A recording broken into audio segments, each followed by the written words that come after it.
ഞങ്ങളും ക്രൂശിക്കപ്പെട്ട ക്രിസ്തുവിനെ പ്രസംഗിക്കുന്നു.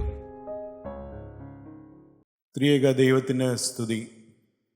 കർത്താവായ യേശുക്രിസ്തുവിൻ്റെ ധന്യമായ നാമത്തിൽ നിങ്ങൾക്കെല്ലാവർക്കും എൻ്റെ വന്ദനം. അല്പസമയത്തെ ചിന്തയ്ക്കായിട്ട് നമുക്ക് ഫിലേമോന് പൗലോസ്ലീഹ എഴുതിയ ലേഖനമെടുക്കാം. അതിൻ്റെ 7ഉം 8ഉം വാക്യങ്ങൾ നമുക്ക് വായിക്കാം. സഹോദര, വിശുദ്ധന്മാരെ ഹൃദയം നീ തണുപ്പിച്ച നിമിത്തം നിന്റെ സ്നേഹത്തിൽ എനിക്ക് വളരെ സന്തോഷവും ആശ്വാസവും ഉണ്ടായി. ആകയാൽ യുക്തമായി നിന്നോട് കൽപ്പിപ്പാൻ ക്രിസ്തുവിൽ എനിക്ക് വളരെ ധൈര്യമുണ്ടെങ്കിലും. 9 കൂടെ വായിക്കാം. പൗലോസ് എന്ന വയസ്സനും ഇപ്പോൾ ക്രിസ്തുവേശുവിൻ്റെ ബദ്ധനുമായിരിക്കുന്ന ഈ ഞാൻ സ്നേഹനിമിത്തം അപേക്ഷിക്കത്രേ ചെയ്യുന്നത്.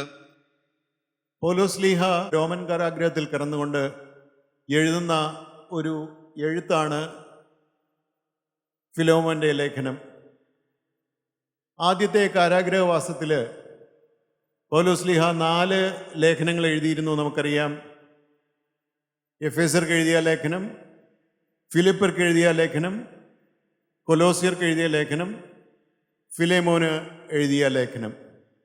ഈ ചെറിയ ഒരു ലെറ്ററിലൂടെ പൗലോസ്ലീഹ കാണിച്ചു തരുന്നത്, നമ്മെ പഠിപ്പിക്കുന്നത് ഒരു ക്രിസ്തീയ ജീവിതത്തിൻ്റെ വലിയൊരു മർമ്മമാണ്. ഒരു യഥാർത്ഥ വിശ്വാസി എങ്ങനെ ആയിരിക്കണം എന്നാണ് പൗലോസ്ലീഹ ഇതിലൂടെ പഠിപ്പിക്കുന്നത്. ഈ ലേഖനം നാം വായിച്ചു നോക്കുമ്പോൾ 2 കാര്യങ്ങളാണ് പ്രധാനമായും അതിലൂടെ പ്രതിപാദിക്കുന്നത്. ഒന്ന്, ക്ഷമ. നാം ക്ഷമിക്കുന്നവരായിരിക്കണം എന്നുള്ളതാണ് ഒന്നാമത്തെ കാര്യം. 2, രൂപാന്തരം, ട്രാൻസ്ഫർമേഷൻ. ഈ 2 കാര്യങ്ങളാണ് പ്രധാനമായിട്ട് ഇതിലൂടെ പ്രതിപാദിക്കുന്നത്. ക്ഷമയും രൂപാന്തരവും. ഈ ലേഖനത്തിൻ്റെ അടിസ്ഥാനമെന്ന് പറയുന്നത്, പൗലോസ്ലീഹ എഴുതുവാനുള്ള കാരണം, താൻ കാരാഗൃഹത്തിൽ കിടന്നപ്പോൾ ഒരു ആളവിടെ വന്നു, ഒരടിമ ഈ കാരാഗൃഹത്തിലെത്തി. ഫിലേമോൻ ഒരു ധനാഢ്യനായ ക്രിസ്ത്യാനിയാണ്, കൊലോസിലുള്ള ഒരു ക്രിസ്ത്യാനി. ഈ ക്രിസ്ത്യാനിയുടെ വീട്ടിൽ നിന്ന് ഒളിച്ചോടിപ്പോയ ഒരു അടിമയാണ്. അങ്ങനെയുള്ള ഈ ഒനേസിമോസ് റോമൻ കാരാഗൃഹത്തിൽ പൗലോസ്ലീഹായോട് കൂടെ ചെന്നുവിട്ടു. അവിടെ വെച്ച് ഇതിൽ പറയുന്നത്, ഞാൻ ഈ ലേഖനം എഴുതുന്നത് വേറെ ഒന്നിനും വേണ്ടിയിട്ടല്ല. ഞാൻ എഴുതുന്നതിൻ്റെ ഒരു കാരണം, ഞാൻ തടവിൽ വെച്ച് ജനിപ്പിച്ചവനായ എൻ്റെ മകൻ ഒനേസിമോസിന് വേണ്ടിയാകുന്നു ഞാനിത് എഴുതുന്നത്. ഒരു അടിമയ്ക്ക് വേണ്ടി അപ്പോസ്തലനായ, ക്രിസ്തുവിൻ്റെ അപ്പോസ്തലനായ പൗലോസ് തൻ്റെ സഹവിശ്വാസിയായ ഫിലേമോൻ എഴുതുകയാണ്, ഞാൻ ഈ ലേഖനം എഴുതുന്നത് എനിക്ക് വേണ്ടിയിട്ടല്ല. ഞാൻ എഴുതുന്നത് ഒരു അടിമയ്ക്ക് വേണ്ടിയിട്ടാണ്. ഈ അടിമയെ നിനക്കറിയാം. ഈ അടിമ ഫിലേമോൻ്റെ അടുത്ത് നിന്ന് ഓടിപ്പോയവനാണ്. ന്യായമായിട്ടും ഫിലേമോന് തോന്നാം, ഇവൻ എൻ്റെ അടുത്ത് നിന്ന് ഓടിപ്പോയവനാണ്, ഇങ്ങനെയുള്ള ഒരാളോട് ഞാൻ ക്ഷമിക്കുക എന്നത് സാധാരണഗതിയിൽ അത്ര എളുപ്പമുള്ള കാര്യമല്ല. നാം ഒന്ന് ഇത് കേൾക്കുമ്പോൾ, ഞാനിത് പറയുമ്പോൾ, നമ്മിലേക്ക് തന്നെ ഒന്ന് ചിന്തിച്ച് നോക്കിക്കഴിഞ്ഞാൽ, നമ്മോടെന്തെങ്കിലും തെറ്റ് ചെയ്ത, നമ്മുടെ കയ്യിലൊരു കുഴപ്പമില്ലാതിരുന്നിട്ടും നമ്മോട് എന്തെങ്കിലും ഒരു തെറ്റ് ചെയ്ത ഒരാളോട് സാധാരണഗതിയിൽ നമുക്കൊരു പ്രയാസം ഉണ്ടാകുക എന്നുള്ളതൊരു മനുഷ്യ സഹജമായ കാര്യമാണ്. അതൊരു അൺയൂഷ്വലായിട്ടുള്ള കാര്യമല്ല.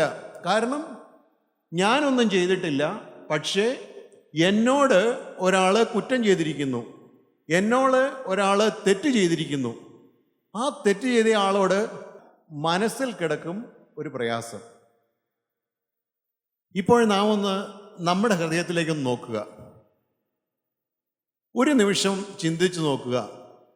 നമ്മുടെ മനസ്സിൽ ആരോടെങ്കിലും ഒരു പ്രയാസം, ഒരു ബുദ്ധിമുട്ട്, എന്നാലും അവൻ എന്നോട് അത് ചെയ്തല്ലോ, എന്നാലും അവൾ എന്നോട് അത് ചെയ്തല്ലോ എന്നൊരു വിചാരം നമ്മുടെ മനസ്സിലുണ്ടോ? ഒരു നിമിഷം ഒന്ന് ചിന്തിച്ചു നോക്കുക. ഇത് വായിച്ചപ്പോൾ തുടക്കത്തിൽ ഫിലേമോൻ്റെ മനസ്സിലും ഇതുണ്ടായി കാണാം. എന്നാലും എന്നോട് ഇങ്ങനെയെല്ലാം ചെയ്തിട്ട് ഞാൻ പോലും അറിയാതെ ഓടിപ്പോയ ഒരു അടിമ, അവനെക്കുറിച്ചാണല്ലോ എന്നോട് ഈ പറയുന്നത്. പക്ഷേ അങ്ങനെയൊന്നും ഇവിടെ കാണുന്നില്ല കേട്ടോ.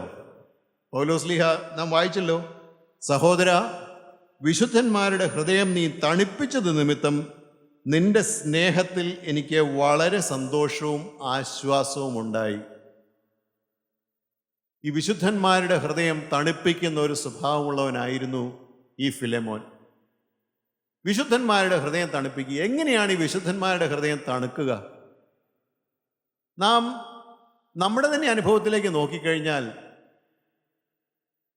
നാം വലിയവരായി, ആത്മീയമായി വലിയവരായി കാണുന്നവർ, അവർ യഥാർത്ഥത്തിൽ അവർ ആത്മീയത്തിൽ വലിയവരാണെന്നുണ്ടെങ്കിൽ അവർ സന്തോഷിക്കുന്നത് നമ്മുടെ പെരുമാറ്റം കൊണ്ട് അല്ലെങ്കിൽ നമ്മുടെ പ്രവൃത്തി കൊണ്ട് ക്രിസ്തുവിനെ നാം പ്രതിബിംബിക്കുന്നവരായി കാണുമ്പോഴാണ് അവരുടെ ഹൃദയം തണുക്കുക.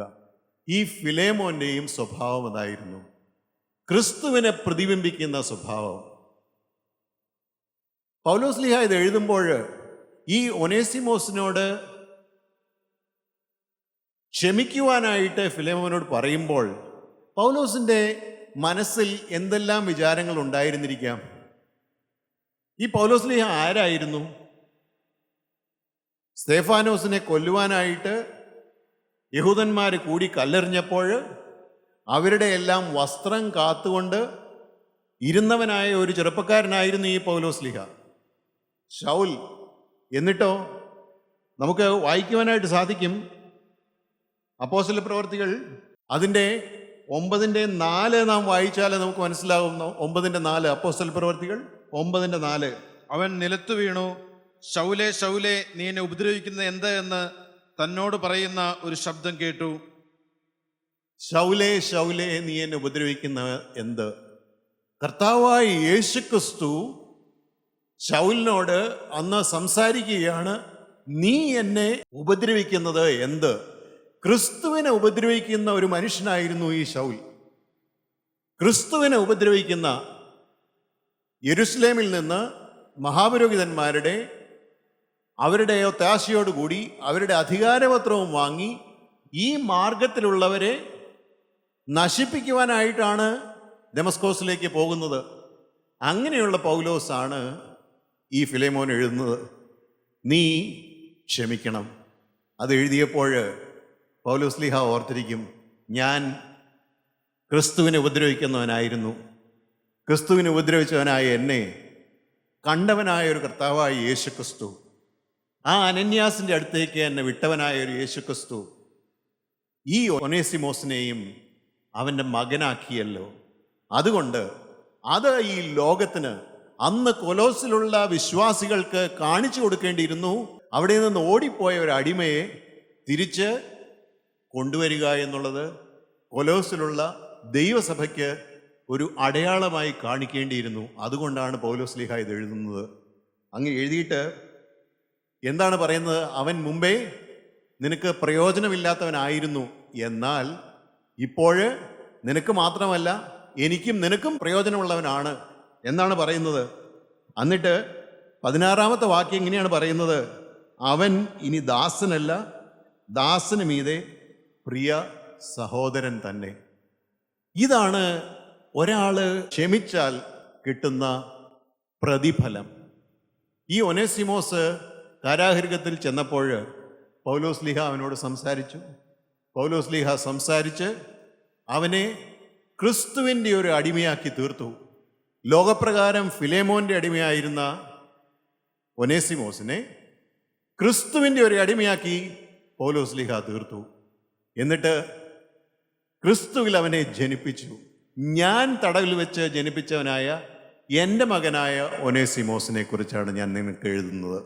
പൗലോസ്ലീഹ പറയുന്നു, ഈ ക്ഷമ എന്ന് പറയുന്നത് എന്താണ്? ഈ ക്ഷമ അത്ര എളുപ്പമുള്ള കാര്യമല്ല. ഈ ഫോർഗീവ്നെസ് എന്ന് പറയുന്നത്, നിങ്ങളെ പ്രയാസപ്പെടുത്തിയ ഒരാളെക്കുറിച്ച് യാതൊരു ഉപാധിയുമില്ലാതെ ക്ഷമിക്കുവാനായിട്ട് സാധിക്കുന്നുണ്ടോ? ചിലപ്പോൾ ക്ഷമിച്ചേക്കാം, എന്നാലും അകത്തൊരു ചെറിയൊരു കയ്പ്, ഒരല്പം ബുദ്ധിമുട്ട്, കാണുമ്പോഴൊരു പ്രയാസം, മുഖത്ത് നോക്കാനൊരു ചെറിയ ബുദ്ധിമുട്ട് കണ്ടെന്നിരിക്കാം. എന്നാൽ ഇവിടെ അങ്ങനെയല്ല. യഥാർത്ഥ ക്ഷമ എന്ന് പറയുന്നത്, ഫോർഗിവ്നെസ് എന്ന് പറയുന്നത് അൺകണ്ടീഷണലാണ്. ഒരു സ്ട്രിങ്സ് ഒന്നും അറ്റാച്ച്ഡ് ആയിട്ടില്ല. ഇനി അവൻ എന്നെ ഉപദ്രവിക്കാതിരുന്നാൽ, ഇനി അവൾ എനിക്ക് ബുദ്ധിമുട്ടൊന്നും ചെയ്യാതിരുന്നാൽ ഞാൻ ഇങ്ങനെ ആയിക്കൊള്ളാം. ഒരു സ്ട്രിങ്സും അറ്റാച്ച് ഇല്ല.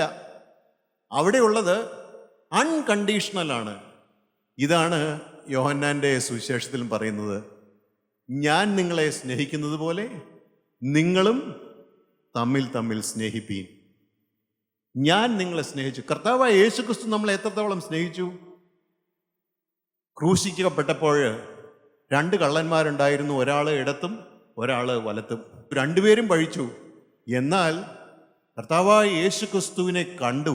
അവൻ്റെ വാക്കുകൾ ആ കുരിശിൽ കിടന്നപ്പോൾ കേട്ട ഒരു കള്ളൻ ദൈവപുത്രനാണ് എന്നവന് വിശ്വസിക്കുവാൻ സാധിച്ചു.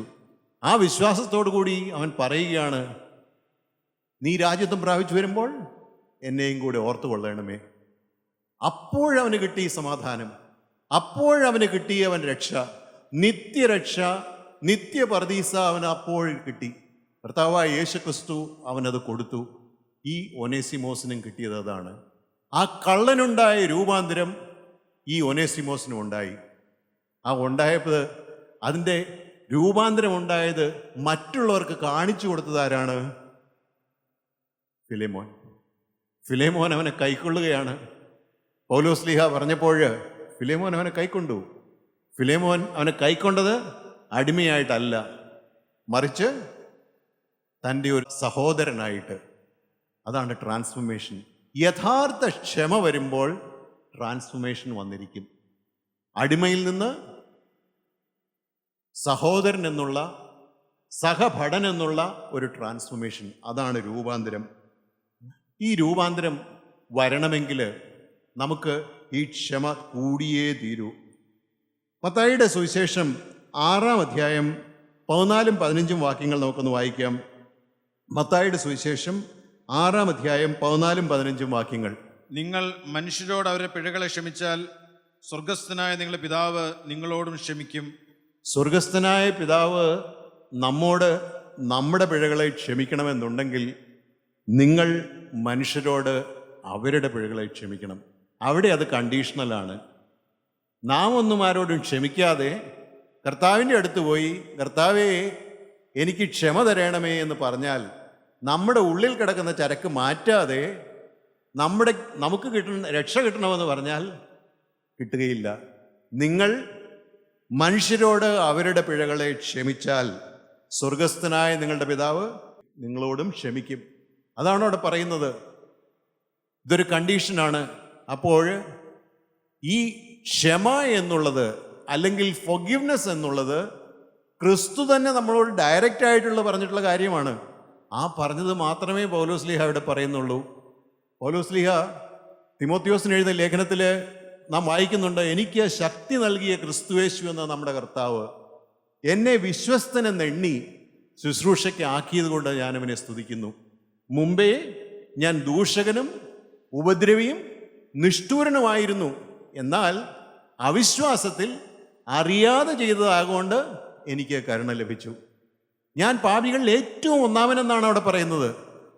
പാപികളിൽ ഒന്നാമനായി പൗലോസ്ലീഹ തന്നെ കാണുകയാണ്. വിശുദ്ധരിൽ വിശുദ്ധനായ പൗലോസ്ലീഹ തന്നെ കാണുന്നത് ഞാൻ പാപികളിൽ ആയിട്ടാണ്.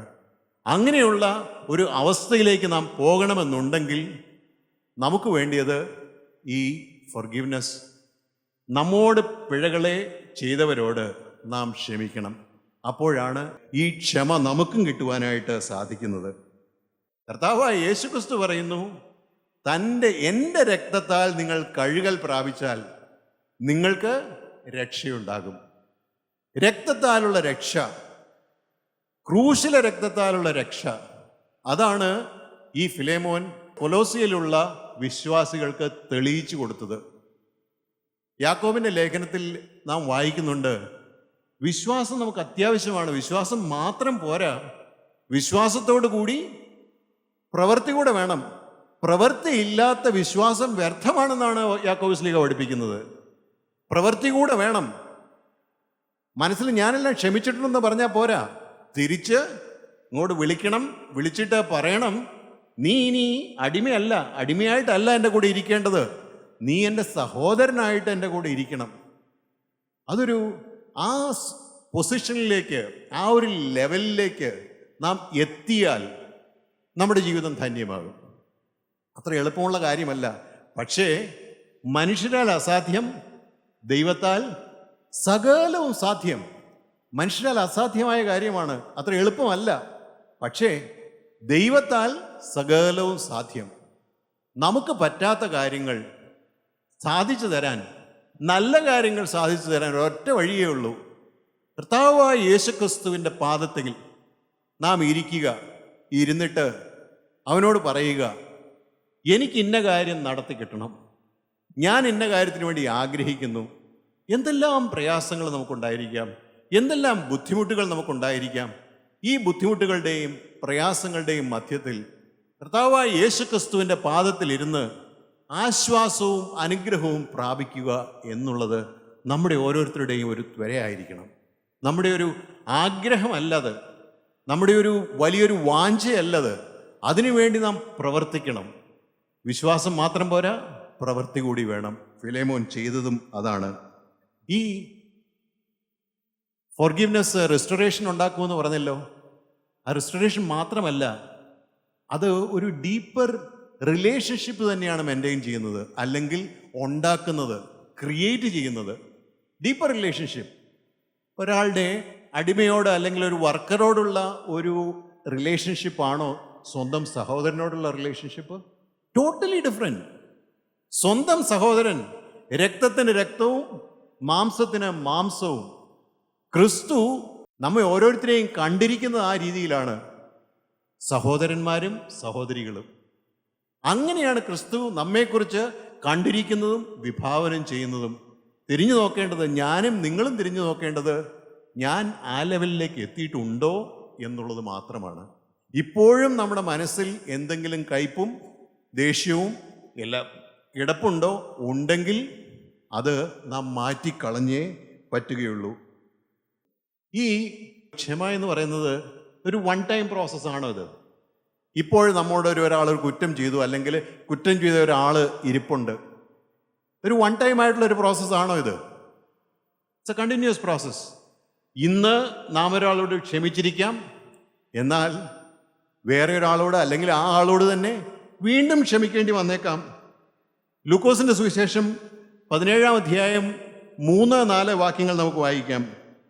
ലൂക്കോസിൻ്റെ സുവിശേഷം 17-ാം അധ്യായം 3-4 വാക്യങ്ങൾ. സഹോദരൻ പിഴച്ചാൽ അവനെ ശാസിക്ക, അവൻ മാനസാന്തരപ്പെട്ടാൽ അവനോട് ക്ഷമിക്ക. സഹോദരൻ പിഴച്ചാൽ അവനെ ശാസിക്ക, അവൻ മാനസാന്തരപ്പെട്ടാൽ അവനോട് ക്ഷമിക്ക. ഈ ഒനേസിമോസിൻ്റെ സംഭവത്തിലും അതുതന്നെയാണ് നടന്നത്. അവൻ മാനസാന്തരപ്പെട്ടു എന്ന് പൗലോസ്ലീഹായ്ക്ക് മനസ്സിലായി. ആ ഉറപ്പോടുകൂടിയാണ് ഈ എഴുത്ത് എഴുതുന്നത്. സഹോദര, നീ വിശുദ്ധന്മാരുടെ ഹൃദയം തണുപ്പിച്ചു. നിന്റെ സ്നേഹത്തിൽ എനിക്ക് വളരെ സന്തോഷവും ആശ്വാസവും ഉണ്ടായി ഫിലേമോൻ. എന്നാൽ തടവിലിരിക്കുമ്പോൾ, 10-ാമത്തെ വാക്യത്തിൽ ഇങ്ങനെയാണ്, തടവിലിരിക്കുമ്പോൾ ഞാൻ ജനിപ്പിച്ച എൻ്റെ മകനായ ഒനേസിമോസിന് വേണ്ടിയാകുന്നു ഞാൻ നിന്നോട് അപേക്ഷിക്കുന്നത്. ഈ ഒനേസിമോസ് ആകട്ടെ ഇതുവരെ ആരുടെയും ഹൃദയം തണുപ്പിച്ചവനല്ല. ഈ ഫിലേമോൻ ആണെങ്കിൽ വിശുദ്ധന്മാരുടെ ഹൃദയം തണുപ്പിച്ചു. അതിനാൽ പൗലോസ്ലീഹായ്ക്ക് വളരെ സന്തോഷമുണ്ടായി, വളരെ ആശ്വാസമുണ്ടായി. എന്നാൽ ഈ ഒനേസിമോസ് തൻ്റെ സ്വഭാവം കൊണ്ട്, തൻ്റെ പ്രവൃത്തി കൊണ്ട് ഫിലേമോന് പ്രയാസമുണ്ടാക്കിയവനാണ്. എന്നാൽ ഈ അവൻ്റെ ആ രൂപാന്തരം വന്നു കഴിഞ്ഞപ്പോൾ നേരെ മാറി. അവിടെ പറയുന്ന ഒരു പ്രത്യേകമായിട്ടൊരു കാര്യം പറയുന്നുണ്ട്. വിശുദ്ധന്മാരുടെ 7 മുതൽ 9 വരെ വായിച്ചല്ലോ. വിശുദ്ധന്മാരുടെ ഹൃദയം നീ തണുപ്പിച്ചത് മൂലം നിന്റെ സ്നേഹത്തിൽ എനിക്ക് വളരെ സന്തോഷവും ആശ്വാസവും ഉണ്ടായി. ആകയാൽ 8, ആകയാൽ യുക്തമായത് നിന്നോട് കൽപ്പിപ്പാൻ ക്രിസ്തുവിൽ എനിക്ക് വളരെ ധൈര്യമുണ്ട്. എങ്കിലും പൗലോസ് എന്ന വയസ്സിനും ഇപ്പോൾ ക്രിസ്തു യേശുവിൻ്റെ ബദ്ധനുമായിരിക്കുന്ന ഞാൻ സ്നേഹനിമിത്തം അപേക്ഷിക്കുക അത്രേ ചെയ്യുന്നത്. ഒരു ക്രിസ്ത്യാനിക്ക് യുക്തമായത് എന്താണ് എന്നാണ് പൗലോസ്ലീഹ അവിടെ പഠിപ്പിക്കുന്നത്. യുക്തമായത് എന്താണ്? യുക്തമായത് ക്ഷമ. യുക്തമായത് എന്താണ്? റിയലൈസേഷൻ. ഒരു തെറ്റ് ചെയ്തു പോയി എന്നുള്ള റിയലൈസേഷൻ. യുക്തമായത് എന്താണ്? മാനസാന്തരം. മാനസാന്തരപ്പെട്ടാൽ അതിന് കിട്ടുന്ന എഫക്റ്റ് എന്താണ്? പാപക്ഷമ. ഈ പാപക്ഷമ കിട്ടണമെങ്കിൽ അവിടെയാണ് യോഹന്നാൻ ശ്ലീഹായുടെ ആ വാക്യത്തിൽ നമുക്ക് അതിൻ്റെ പ്രസക്തി. നിങ്ങൾ അന്യോന്യം സ്നേഹിപ്പീൻ. ആ സ്നേഹം ഇതിൻ്റെ ഒരു ബൈ പ്രോഡക്റ്റാണ്. സ്നേഹമാണ്. സ്നേഹിക്കാനൊരു ആഗ്രഹം നമ്മുടെ ഹൃദയത്തിൽ നിന്ന് തന്നെ വരും. ഇതുവരെ ഉണ്ടായിരുന്നതെല്ലാം മറന്നിട്ട് ഹൃദയം മുഴുവൻ സ്നേഹം കൊണ്ട് നിറയും. നമുക്ക് അല്പസമയം ദൈവസന്നിധിയിൽ നമ്മുടെ ഹൃദയത്തിലേക്ക് നോക്കിക്കൊണ്ടിരിക്കാം. നമുക്ക് പ്രയാസം വന്നവർ, നമ്മെ ബുദ്ധിമുട്ടിപ്പിച്ചവർ എത്ര പേരുണ്ടാകും? ഒരു കാര്യം മാത്രം ചെയ്താൽ മതി. ഒരാളുടെ കാര്യം ഒന്ന് ഓർക്കുക. നമ്മെ പ്രയാസപ്പെടുത്തിയ ഒരാൾ, ആ ഒരാളോട് ഹൃദയപൂർവ്വം ക്ഷമിക്കുവാനായി നാം ഇന്ന് തീരുമാനിക്കുക. ഹൃദയപൂർവ്വം ഒരാളുടെ കാര്യം മാത്രം ഇപ്പോൾ ചിന്തിക്കുക. പ്രയാസപ്പെടുത്തിയ ഒരാൾ, നമ്മെ ബുദ്ധിമുട്ടിപ്പിച്ച ഒരാൾ, നമ്മെ വേദനിപ്പിച്ച ഒരാൾ, നമ്മുടെ ഹൃദയത്തിൽ മുറിവേൽപ്പിച്ച ഒരാൾ, ആ ഒരാളെക്കുറിച്ചൊന്ന് ചിന്തിക്കുക. എന്നിട്ട് നോക്കുക, ആ ആളിൽ നിന്ന് മാറ്റി കർത്താവായ യേശുക്രിസ്തുവിലേക്ക് നോക്കുക. കാൽവറി ക്രൂശിൽ നമുക്ക് വേണ്ടി യാഗമായി തീർന്ന ആ കർത്താവായ യേശുക്രിസ്തുവിലേക്ക് നോക്കുക. അവനിലേക്ക് നോക്കുമ്പോൾ നമ്മുടെ പ്രയാസങ്ങൾ മാറി മാറി വരും. നമ്മുടെ ബുദ്ധിമുട്ടുകൾ, നമ്മുടെ വേദനകൾ, നമ്മുടെ മുറിവുകൾ ഇല്ലാതാകും. അതാണ് നമുക്ക് വേണ്ടിയത്. അങ്ങനെ നമ്മൾക്ക് ഈ പ്രയാസം വരുത്തിയ ഒരാളോട് ഇന്ന് നാം ക്ഷമിക്കുവാനായിട്ട് തീരുമാനിച്ചാൽ ബാക്കിയുള്ള കാര്യങ്ങളെല്ലാം കർത്താവ് നമുക്ക് ചെയ്തു തരും. നമുക്ക് കിട്ടുന്നത് അടിമയിൽ നിന്ന് സഹോദരൻ എന്നുള്ള ഒരു പദവിയിലേക്ക് നമ്മെ നമ്മുടെ കർത്താവായ യേശുക്രിസ്തു നയിക്കും. അതിന് കർത്താവായ യേശുക്രിസ്തു നമുക്ക് അനുഭവം തരട്ടെ എന്ന് പ്രാർത്ഥിച്ചുകൊണ്ട് വചനത്തിൽ നിന്ന് ഞാൻ വിരമിക്കുന്നു. ദൈവനാമം മാത്രം മഹത്വപ്പെടുവാൻ ഇടയാകട്ടെ.